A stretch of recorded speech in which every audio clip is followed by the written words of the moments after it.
Okay, so I'm here with Linton Vassell, Bellator heavyweight. Linton, how you doing, man? I'm good. I'm good. How are you? I'm good. So it's been just over a month since we last saw you in the cage. How have you been keeping since then?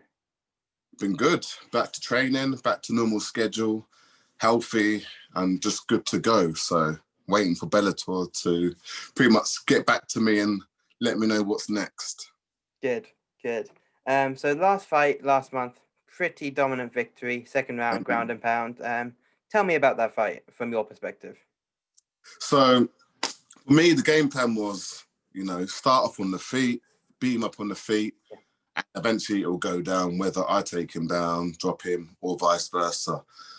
Um, the game plan was, to eventually beat him up on the ground and sub him up. And pretty much the game plan went to plan. For the whole week, I was doing ground and pound, practicing my moves and stuff. And yeah, it worked out perfectly. I could ask for a better fight. See, I was going to ask about that because it was actually him that initiated the takedown, wasn't it? And then you just found, but then pretty quickly you were able to get in control. Yeah, so he went for the takedown. I ended up reversing him, got top position, able to lay down the elbows. I could hear him moaning when I was on top. So in my eyes, that gave me the extra little bit of boost. Well, I knew I was hurting him. I knew he wanted out. And after landing a couple of elbows, the ref was like, basically telling him, if you don't defend a bit more, I'm going to stop it. So I just carried on.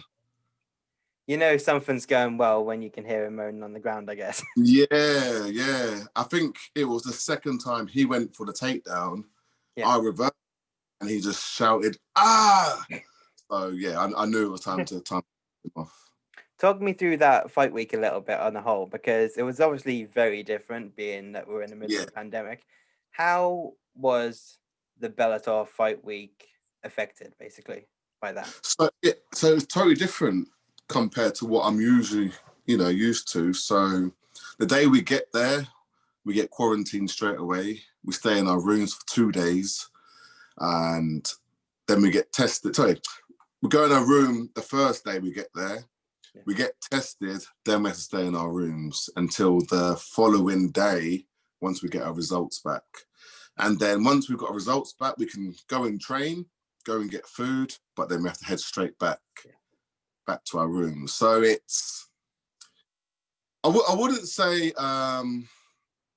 it was challenging because you have to go back to your room, you have to watch TV, and I like to be active a little bit, go and see the sites and walk around and train when I want to be able to train, but the no crowd, it didn't affect me too much. No. It was so different though. Less nerves anyway, definitely. Yeah, it was definitely less nerves. I suppose you get that benefit of being able to hear the opponent's corner as well. I assume that might not have helped because he might have been talking Brazilian. I don't know, or Portuguese. Yeah, and the thing was, I wasn't even listening to his corner. Yeah, I wasn't listening to his corner. I was listening to Ong and my corner man, Marquez Jackson. That's what I was listening to. Yeah. Do you think some fighters would use that as an edge and think, oh, I might be able to hear his instructions? Or do you think in most fighters' eyes, they're just purely focused on themselves? Some people may, but yeah, for me, I don't care what his corner was telling him. Yeah. How was camp then? Because you're obviously part of a pretty big team down at Sanford MMA.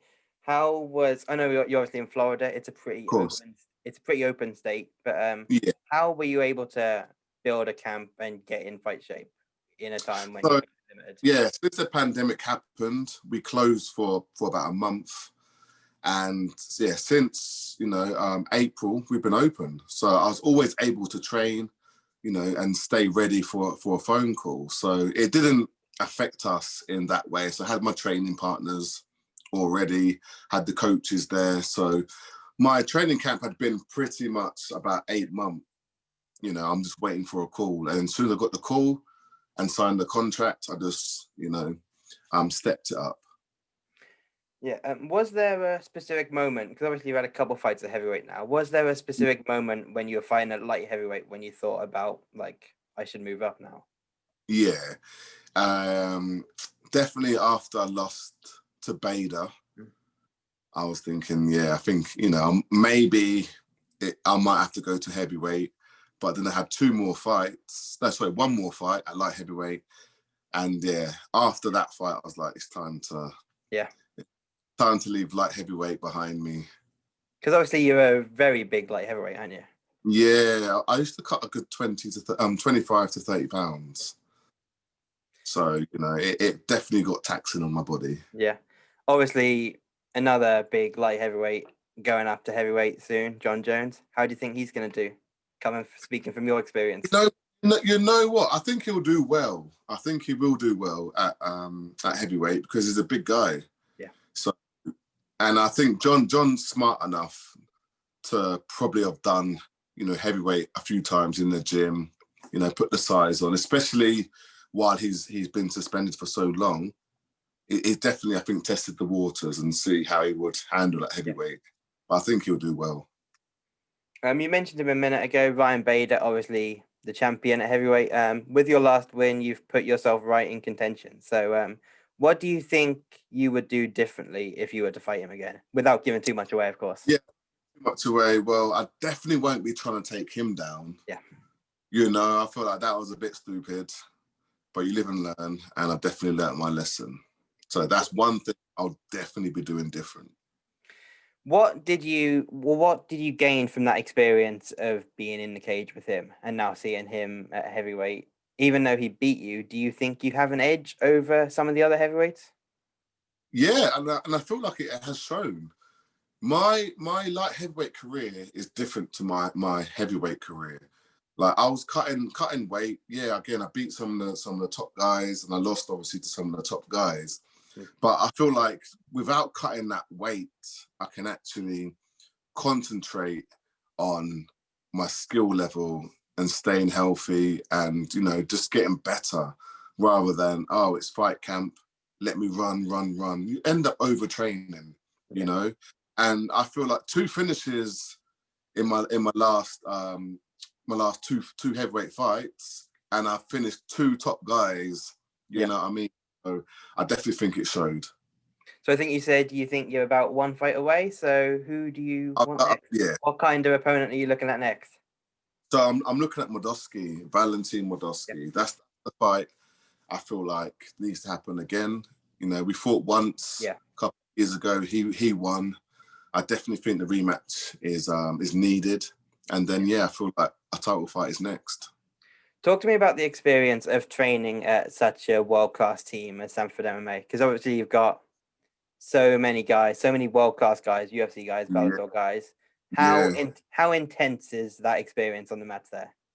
It's out of this world. It really is. And until you actually come here and train, it's hard to put into words. Again, we have the best coaches, with the best teammates. It's just a good family. It's not a team, it's a family. Some days I wake up and I just don't want to go in, because I don't know, because my body's hurting, you know what I mean? But it's definitely one of the best things I did is moving from England to here. So who do you train with the most? Who are your closest friends in MMA training at Sanford, would you say? So it's me, Steve Marry, heavyweight in Bellator. We've known each other for 6 years. We've always been training together. It's been us two for a long time while other heavyweights come in and out. He's quite a big guy as well, isn't he? 6'8". Really? Yeah, so he's been my main training partner. We have Victor Pesta as well. He comes from Czech Republic now and then. And again, he's been there every time he can come back. He's been there for a good solid, probably 4 years, But they're just 2 of my heavyweight companions. Just want to get your take on someone quickly, because you talk about the intensity in the gym. I don't know if you saw Max Holloway's performance at the weekend. I did. Everyone's talking about it, and everyone says it was probably one of the best performances ever. But I did, so I will need to have a look and see what everyone's talking about. Part of the talk after that fight has been he did no sparring in that camp. So what do you think of that? Do you think that maybe guys should be doing a bit less sparring now, or do you think it's... I agree with that. I don't spar myself often. Like, I haven't sparred since I've been back, and I've been training since my fight. You know, I feel like you don't need to take unnecessary headshots and take damage for no reason. If I have teammates that are fighting and need me to get ready, I'm always there. But other than that, if no need, I don't think you need to get them hit hard shots. I feel like the drilling work, like the wrestling, the kickboxing, the boxing, you know, I mean, hitting pads and stuff, the jiu-jitsu is what you need. Strength conditioning, that's the kind of work you need to level, not always, you know, taking blows just to, oh, it's sparring day, let's go hard. I'd rather learn myself. Yeah. What sort of mindset do you prefer to be in when you fight? Are you one of these guys who likes to fight calm, or do you like to hype yourself up? And when you're backstage, how do you get in that right frame of mind for you? Yeah, I'm a bit of both. I'm calm and I'm hype. Yeah. You know, I like a bit of both. And it also depends on who you're fighting as well. Yeah. You know, but yeah, you know, different people need different kind of training, I think, for as well. But I'm a bit of both. Yeah, and so how are you able to manage that backstage to make sure you're in the right frame of mind to go out there? So as we all walk to the arena, I'm nice and chilled. Got my music on playing, having a little laugh, having a chill, and then when it's fight, I get pumped up when I'm hitting the pads, but then I'm back to chill again, listening to my music. And when it's time to walk out, I start getting hype again. What sort of music are you listening to? So I listen to hip hop, but UK hip hop. Yeah. You heard of Stormzy? Yeah. So my favorite artist is Gigs also, and also listen to a lot of hip hop reggae, but fast reggae like Bashment. So a guy I listen to is Vibes Cartel. Right. Yeah, so Vibes Cartel, Busy Signal, Bardo, Popcorn. So I have a bit of everything. Nice. Just a couple more minutes left. Big fight this weekend, of course. Conor McGregor, Dustin Poirier. Talk to me about how you see that fight going. Conor probably would do Conor, you know, but I would like to see Dustin, you know, get this one, you know. But it's going to be interesting because again, Conor hasn't been as active, you know, as Dustin. Dustin's obviously got a lot better as well since they last fought. So yeah, I'm gonna go for Dustin. You're gonna go for Dustin? Yeah, I'm gonna go for Dustin. Yeah. Finish, or do you think he takes it to a decision? I think he finishes him as well because it's 5 rounds, right? Yeah, 5 rounds. Yeah. Yeah, so I feel like he'll be so prepared for this. I think he'll want to correct, you know, his last loss to Conor because it was pretty quick as well, if I remember right. Yeah, it was quick. Yeah. So yeah, he won't want that. I think he'll come out a lot more patient. You know, I mean, take his time, and I think he'll want to take Conor into deep waters. How do you think someone like Conor, who obviously it's all about the show for him, how is he going to be affected by having a smaller crowd in the building? So that may play a big part. Isn't got the fans to feed off. You know what I mean? So yeah, that's going to be a big part actually. Yeah. You know, but I think Dustin will take him into later rounds, I think, and beat him maybe third or fourth round. Nice. Just lastly, what are your goals for 2021? Obviously, you said you waiting to get back in there. Do you see yourself fighting for the heavyweight title this year? Yes, 100%. Yeah.